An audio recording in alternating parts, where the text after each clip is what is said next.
It's time for another Homesteading Adventures in Science!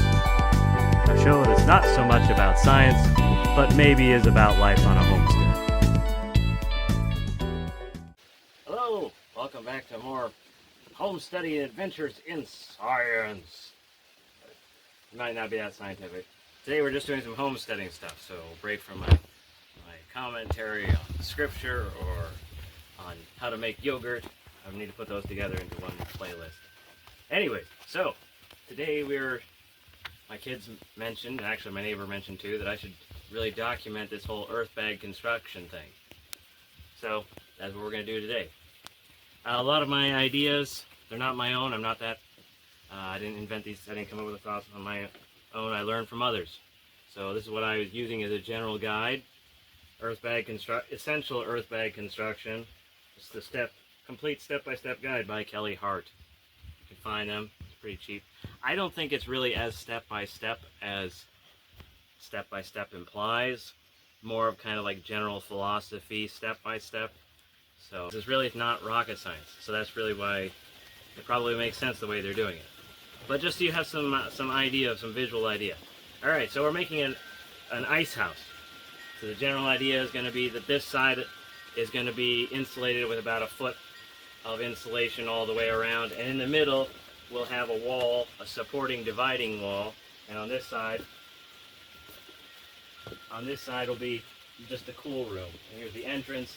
Here's the entrance to the ice house, the ice bank, and then there'll be an entrance into the. So there's going to be a doorway there into the house. All right, back to me. And then there's going to be here.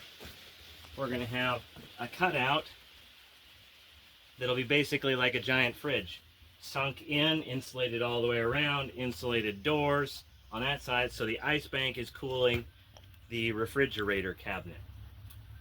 The ice box, as they used to call it, only the ice will be on this side. So there'll be no insulation here, so it's getting cold, and I'll probably put some vents that I can adjust to let cold air from the ice bank in to cool the cooler compartment. Anyways, so during the winter, we're going to put out like basically an improvised skating rink, and that's going to be filled with water. And then when we get a cold day, we get 4-inch blocks of ice, something like that.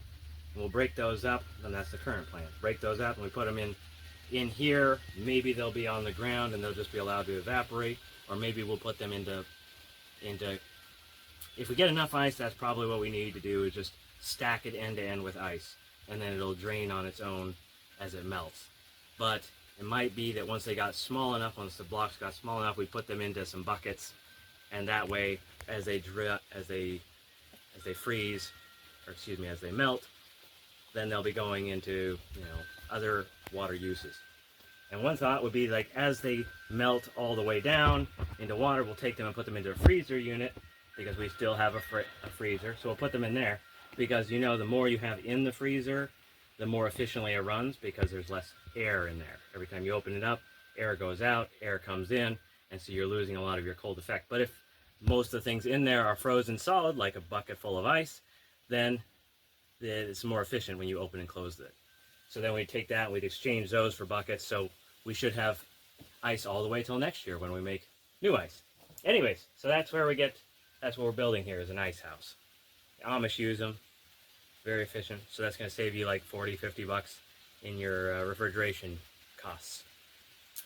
Meanwhile, so now the actual construction.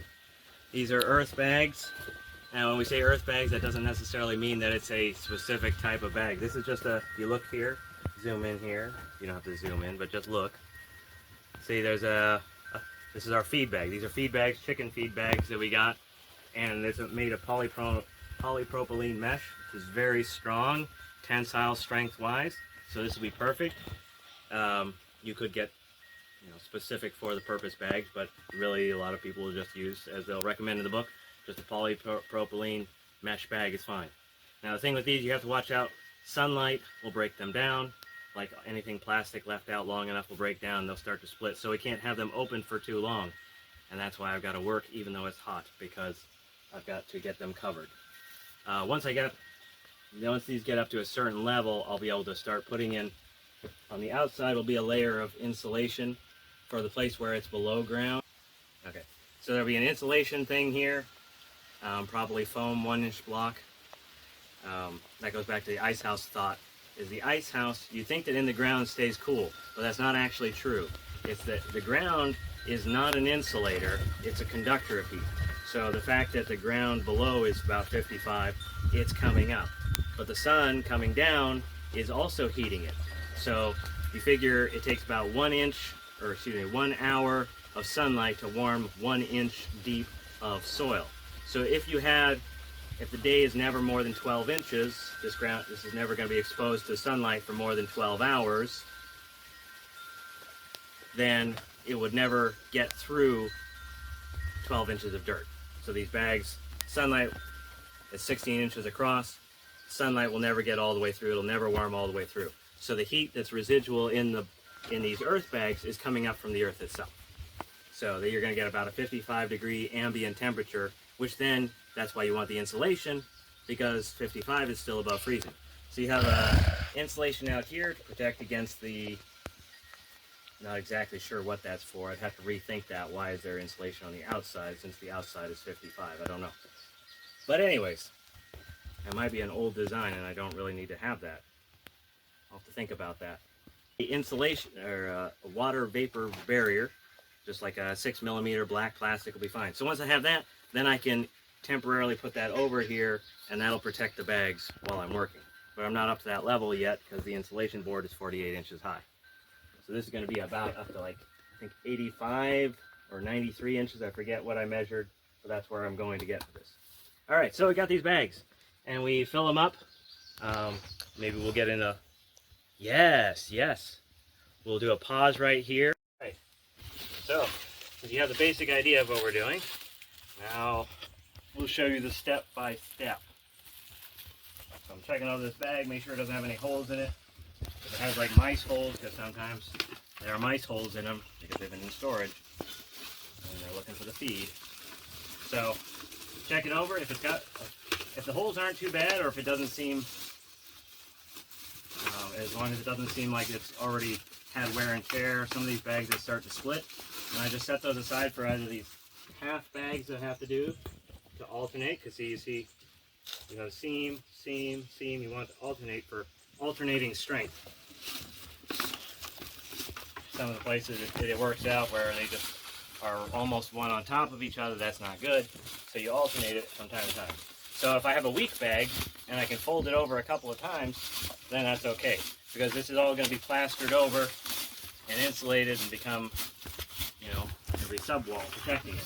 So it's okay but they have to last until they're covered, so they don't break down. That's the thing. All right, so an improvised funnel that I made out of a bucket, cut the hole out of the bottom. It starts to break down after a while, so I'm sure that there's like somebody's got something metal to do this job, but I don't have it yet, so I improvised.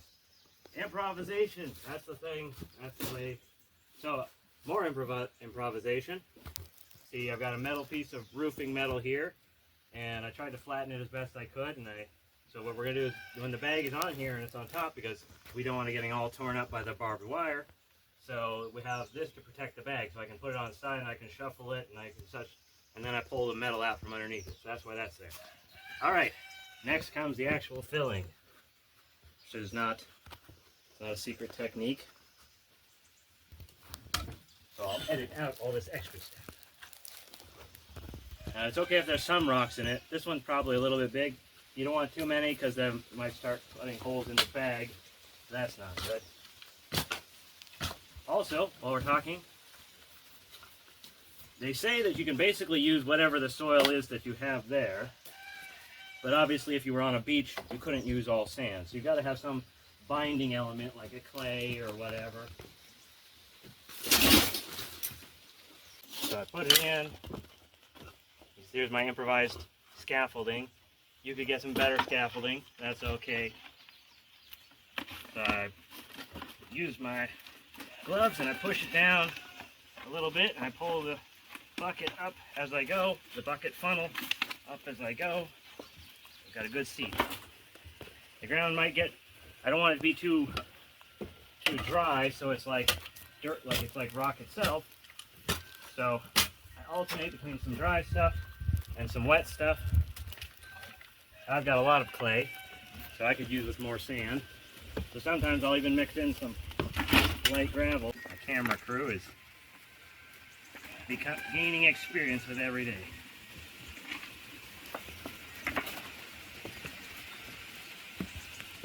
You can tell that this becomes a bit more work the higher up you go. Some people have suggested using like a bucket, a lifting bucket like on a tractor or something. Hey, whatever works. If you've got one of those on hand, go for it. But the show has to go on whether you have all that you want and desire. You got to go to war with the army you've got. And that's the key to improvisation and work ethic in general. Is the job has to get done. And of course, if you can get like a working party together, like a barn-raising social type thing, then that's great. Get to know your neighbors, bring out the brews. I'm finding that cold beer on a hot day is about the best electrolyte drink you can get.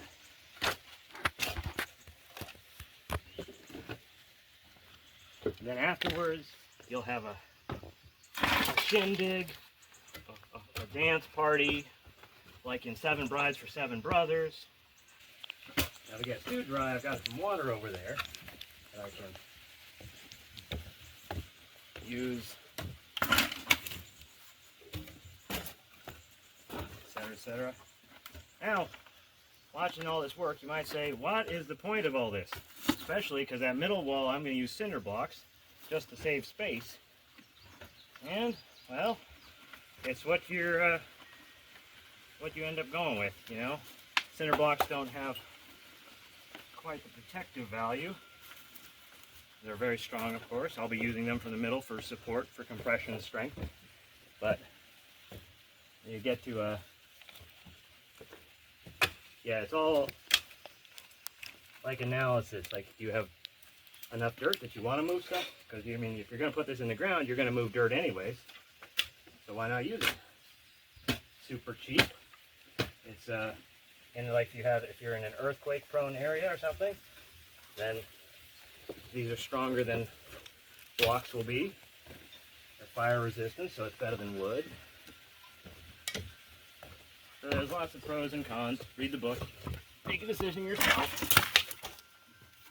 If you're getting your decisions from YouTube videos, then you're probably making some mistakes.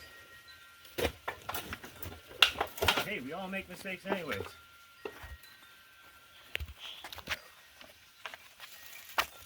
At this point, we gotta do one of these numbers.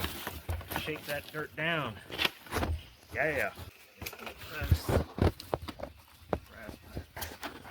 I was thinking about all the muscles you're building.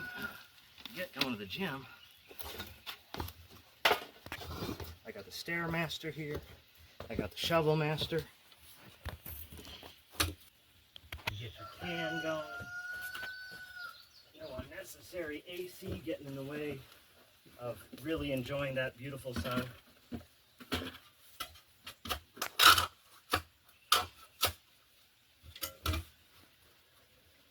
I'm alternating over here because I know this area is more clayish and also very dry. That, and I'm still trying to reach the foundation to so I can make it level with the foundation. It's gonna actually not quite level because it's going to be a little bit higher. That way, any water that melts goes away from the house. So as I get higher up, I get more cinder blocks for my wall or my steps.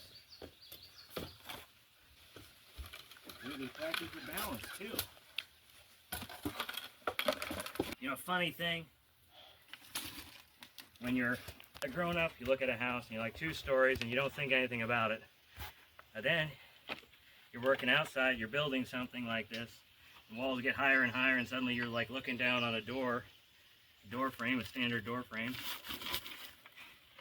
And you feel like a kid again, like you're in a tree house, like, oh yeah, I remember when getting up in a tree was fun. Yeah, let's go up there. That's right there.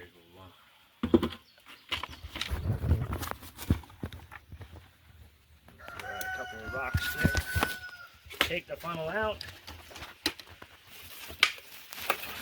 Give it another little shake. Now the idea is, I want it to be able to fold down. So that's how it's going to seal itself. You're just going to tuck it like it's a piece of, like it's bread, you know, only you can't twirl it, you just tuck it. That's okay. There you go. There you go. You get your level. Of course, these bags, it's kind of hard to get a proper level because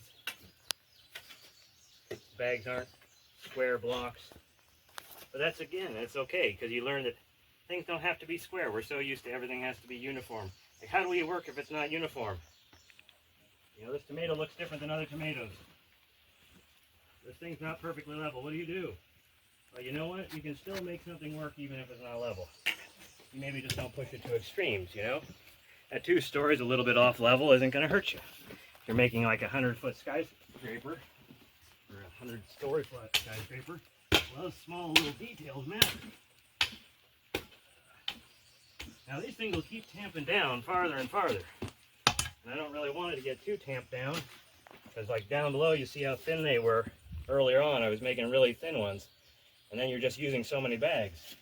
So I realized that it doesn't matter how far they tamp, because the strength of it is its blockness and it's drying. It becomes basically a brick. We're basically making bricks. Lots and lots of bricks. So there's no reason for, like, it's not getting stronger if you tamp it down flatter. You want to tamp it down somewhat to get the air out and to maybe squeeze some water out. But generally speaking, its strength is not, because if you're pressing down, it's the bag that's giving the strength. It keeps it from expanding out. Well, the bag's going to break down. That's not going to be its ultimate strength. So there you go. So I don't get it quite level right now. I'm just getting it into the basic shape that I want it to be. And because, of course, my wall is curved, I got to give it a little bit of a bend to make it fit where I want it to. And I take these rocks. See, the rocks are holding my barbed wire in place.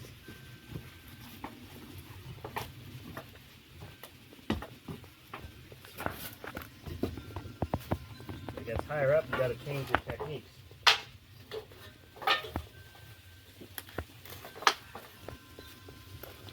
The bags get pretty heavy, especially when you're working at a height. So you just figure out the technique at your level. Toss off some of these, because the bag's now doing some of that work. Muscle out of the way.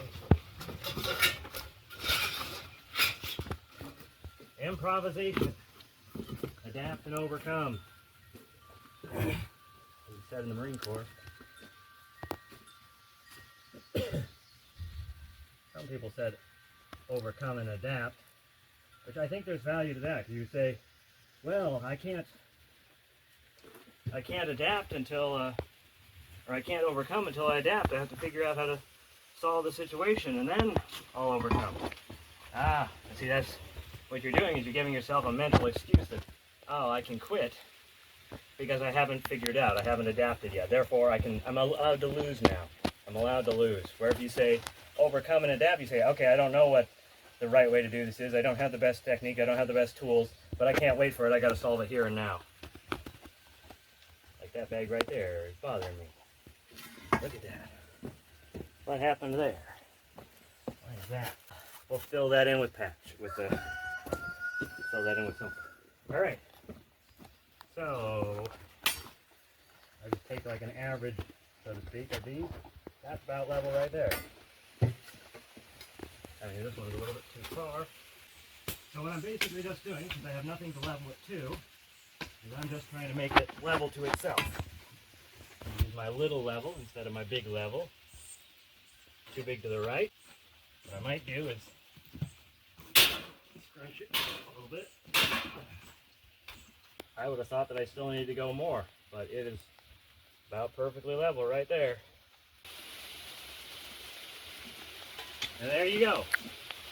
So we'll keep doing that all the way around, driving rebar every 4 feet or so, alternating with the ones that are below, because these are 4 feet things, so I had them every 4 feet, so this time I'll probably go every 2 feet, or start at 2 feet, then 4, etc., etc.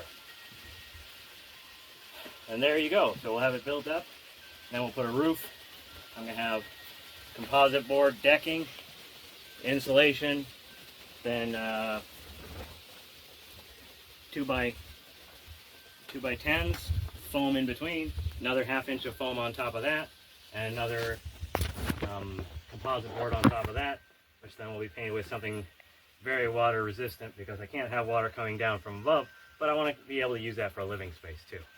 Plus, once this is in place, it'll help keep the downstairs cooler, which will eventually help the rest of the house. So that's what we've got here. So overcome and adapt. Build yourself a nice. We resume. So you saw me filling a bag and tamping it down into place. Yeah, so what you're seeing is we're going to lay courses of these with barbed wire in between, and that provides tensile strength so that the bags don't want to fall outward. The natural curvature, see how this is curved? Show the curve. Show the curve. So this wall curves, and so that naturally wants them to fold in. They're not going to, but we'll have things, they shouldn't fold in, but it's naturally so they won't be falling out. So we have the barbed wire that's going to run along, and that holds them from falling out, because it digs in and holds the bags in place. There's barbed wire between each of them. Now every 4 feet or so I take a rebar and pound it down in through, pound, and that keeps them also from wanting to fall out or to fall in, and it keeps them so that they're not separating from each other, basically doing what the barbed wire is doing anyways, but it's just another added protection. Also along the wall, where it touches the wall, in 2 places I'm putting in these J hooks. So I put this into the wall, the bags are sandwiched on top and on bottom, so that's holding this end to the wall. We also have these in the door frame, one on each side. I'm going to have another one up here, and that's holding the door, which is holding the bags out in place, but these are going to hold the door out as it goes up.